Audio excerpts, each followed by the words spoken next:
Hello everyone, स्वागत है friends हमारा इस प्यारे से यूट्यूब चैनल पर। फ्रेंड्स आपसे एक हम्बल रिक्वेस्ट है कि अगर आप हमारे चैनल पर नए हैं और आप उत्तर प्रदेश पुलिस परीक्षा के लिए या किसी भी कम्पिटिटिव एग्ज़ाम के लिए तैयारी कर रहे हैं तो प्लीज़ आप हमारे चैनल को सब्सक्राइब कर लीजिए, क्योंकि हम इम्पॉर्टेंट जो क्वेश्चन होंगे काफ़ी कम समय में, जो फैक्ट क्वेश्चन होता है, जो एग्ज़ाम पॉइंट ऑफ व्यू से इम्पॉर्टेंट होता है, उसको हम डिस्कस करते हैं। तो फ्रेंड्स ऑलरेडी हमने भारत के प्रमुख बंदरगाह, देश और उनकी राजधानियों के बारे में डिस्कस कर लिया है। आज का जो वीडियो रहने वाला है भारत के प्रमुख जो झील हैं उनके बारे में हम डिस्कस करेंगे। तो चलिए फ्रेंड्स, सबसे पहले हम डिस्कस कर लेते हैं भारत के जो प्रमुख झील हैं। तो सबसे पहले हम बात करते हैं जम्मू कश्मीर में कौन से प्रमुख झील हैं। तो आप यहाँ देख सकते हैं जम्मू कश्मीर में नाग नागिन जहाँ पर शब्द जुड़ा हो, एक टिक आप याद रखिएगा, नाग या नागिन से संबंधित जो भी झील होगा सब कुछ जो है कि वो जम्मू कश्मीर हो जाएगा। सिर्फ 2-3 एक्स्ट्रा झील हैं, उसको आप याद रख सकते हैं। तो चलिए हम याद कर लेते हैं। सबसे पहले हम बात करते हैं डल झील कहाँ पर है, ये भी आपका जम्मू कश्मीर में है। बुलर झील कहाँ है, जम्मू कश्मीर में। अब आप देख सकते हैं शेषनाग कहाँ है, नाग आ गया जम्मू कश्मीर। अनंतनाग कहाँ है, नाग आ गया जम्मू कश्मीर। वैरीनाग कहाँ है, जम्मू कश्मीर। मानसबल झील आप याद रख सकते हैं, मानसबल झील ये भी जो है कि जम्मू कश्मीर में है। और उसके बाद फिर नागिन आ गया, ये भी जम्मू कश्मीर में। तो इस प्रकार से आप याद रख सकते हैं जम्मू कश्मीर के इम्पॉर्टेंट झील।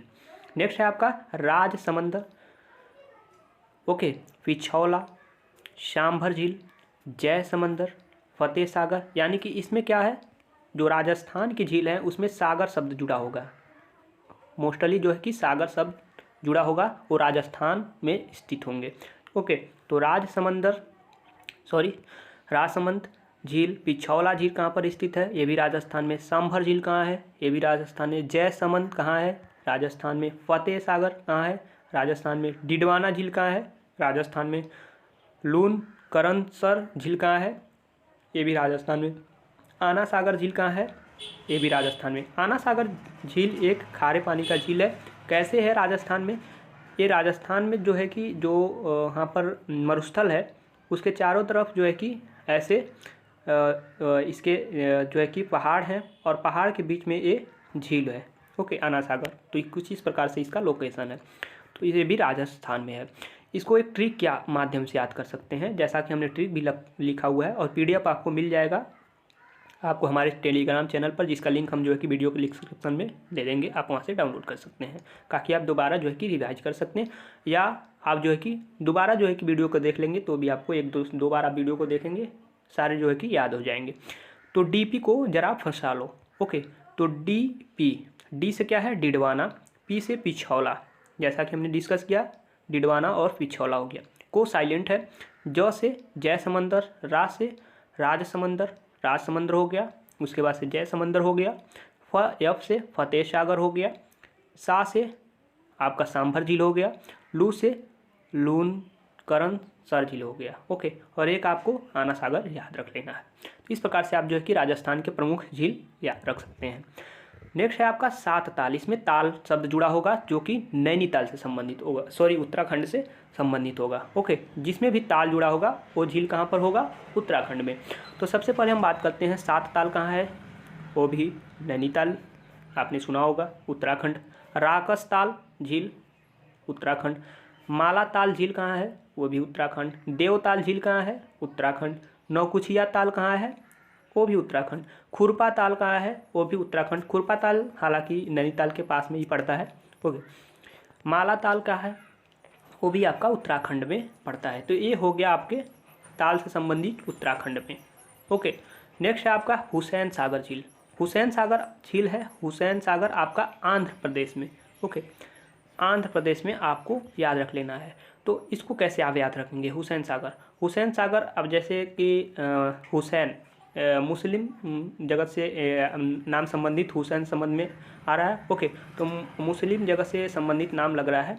ओके, तो ऐसे आप रिलेटिव कर सकते हैं कि जो हमारे जो एक बहुत बड़े महत्वपूर्ण लीडर आते हैं तेलंगाना, हैदराबाद से, आप समझ रहे होंगे, तो वो भी उसी साइड से है। तो आप ऐसे याद रख सकते हैं कि साउथ में पड़ता है, तो साउथ में कौन, तो आंध्र प्रदेश। ओके, तो ऐसे आप याद रख सकते हैं। ओके, पुलिकट झील कहाँ है, वो भी आंध्र प्रदेश। ओके, आंध्र प्रदेश और तमिलनाडु दोनों में पड़ता है। कुछ हिस्सा उसका आंध्र प्रदेश में, कुछ हिस्सा तमिलनाडु में। तो ऑप्शन में अगर जो भी दिया हो, अगर दोनों दिया है तो दोनों, अगर कोई एक दिया है तो, अगर आंध्र प्रदेश दिया है तो आंध्र प्रदेश, अगर नहीं दिया है तो, अगर दोनों दे दिया हो तो आप क्या करेंगे, और ऑप्शन में ना दिया हो कि ए और बी ऐसे करके दोनों है, तो आप केवल पहले आंध्र प्रदेश मारेंगे फिर तमिलनाडु मार दीजिएगा। ज़्यादा हिस्सा इसका आंध्र प्रदेश में है। ओके, नेक्स्ट है कोलेरू झील।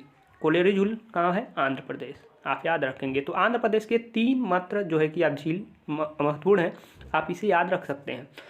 तो कौन कौन से हैं? हुसैन सागर काफ़ी इजीली आपको याद हो गया, आंध्र प्रदेश। पुलिकट झील आंध्र प्रदेश। कोलेरू झील आंध्र प्रदेश। ओके, नेक्स्ट है लोकटक झील। लोकटक झील कहाँ है? मणिपुर काफ़ी हिंसा भड़का हुआ था, तो काफ़ी इंपॉर्टेंट हो जाता है मणिपुर से संबंधित जो भी क्वेश्चन बनते हैं, चाहे वो करंट अफेयर से रिलेटेड हो, तो आप मणिपुर से संबंधित कुछ क्वेश्चन को याद रख सकते हैं। तो लोकटक झील आपका जो है कि मणिपुर में पड़ता है, आपको याद रखना है। चिल्का झील कहाँ पड़ता है? उड़ीसा में। अभी जो कि पिछले वीडियो में हमने जब 15 का बता रहा था तो उसमें इसका जिक्र किया था कि ये जो है कि एक प्रकार का लेगून झील है। ओके, खारे पानी का झील है, उड़ीसा में पड़ता है। ओके, नेक्स्ट है आपका लोनार झील। लोनार झील कहाँ पड़ता है? महाराष्ट्र में पड़ता है। ये ज्वालामुखी एक बार उद्गम हुआ था, कभी हुआ होगा। ओके, तो ज्वालामुखी के उद्गम से जो है कि ये बना था। कौन सा झील? ज्वालामुखी के उद्गम से बना हुआ है, तो आप यह आंसर देंगे लोनार झील बना हुआ है। पड़ता कहाँ है? महाराष्ट्र में पड़ता है। वेम्बनाड झील कहाँ है? वेम्बनाड झील केरल में है।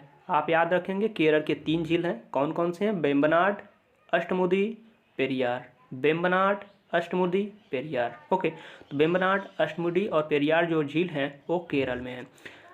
सर्वाधिक ऊंचाई पर स्थित कौन सा झील है? काफ़ी इंपॉर्टेंट है। तो सर्वाधिक ऊंचाई पर आपको कॉमन से सेंस लगानी चाहिए, जो हिमालयी एरिया है उसी साइड में कहीं ना कहीं होगा।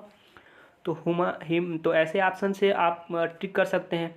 ओके, लेकिन तो अगर 2-3 राज्य दिया हो, दोनों जो है कि हिमालय क्षेत्र से हों, तब तो दिक्कत हो जाएगी। तो ऐसे में आपको याद रखना है, कोई बड़ी बात जो है कि बड़ा काम नहीं है, आप याद रख सकते हैं। सर्वाधिक ऊंचाई पर स्थित कौन सा झील है? चोलामू झील। कौन सा? चोलामू।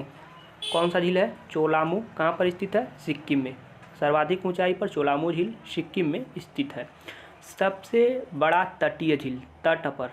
ओके, जैसे कि तट यही है, पश्चिमी तट, पूर्वी तट भारत का। ओके, तो सबसे बड़ा ऐसे तट पर झील कौन सा है? चिल्का झील।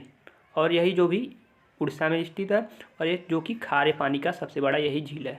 ओके, आप इसे याद रखेंगे, खारे पानी का सबसे बड़ा झील चिल्का झील कहाँ पड़ता है? उड़ीसा में। ओके, नेक्स्ट है आपका अधिक खारे पानी का झील। सबसे अधिक खारे पानी का, ये तो हो गया सबसे बड़ी तटीय झील का खारे पानी का। ओके, तटीय है, लैगून झील आप कह सकते हैं। लेकिन अधिक खारा पानी का झील, सबसे अधिक खारा कौन सा है? तो सांभर झील आपका राजस्थान में। ओके, सबसे बड़ा कृत्रिम झील, सबसे बड़ा कृत्रिम झील। ओके, मानव जो जिससे बनाया होते हैं उसी को कृत्रिम बोलते हैं। तो इसमें जो है कि सबसे बड़ा आपका कृत्रिम झील गोविंद बल्लभ पंत सागर, और इसी पर आपका रिहंद परियोजना बनाया जा रहा है। ओके, रिहंद परियोजना कहाँ स्थित है? गोविंद बल्लभ पंत सागर झील पर स्थित है, और ये सबसे बड़ा कृत्रिम झील है। तो फ्रेंड्स, इस प्रकार से हमने आज के इस वीडियो में कुछ इम्पॉर्टेंट जो आपके झील थे उसके बारे में हमने डिस्कस किया। अगला वीडियो इस प्रकार हम डिस्कस करेंगे। तो आपको वीडियो अच्छा लगा होगा तो प्लीज़ वीडियो को लाइक कीजिए, शेयर कीजिए, और अभी तक आपने हमारे चैनल को सब्सक्राइब नहीं किया है तो प्लीज़ आप हमारे चैनल को सब्सक्राइब कीजिए। तो मिलते हैं नेक्स्ट वीडियो में, तब तक के लिए थैंक यू वेरी मच।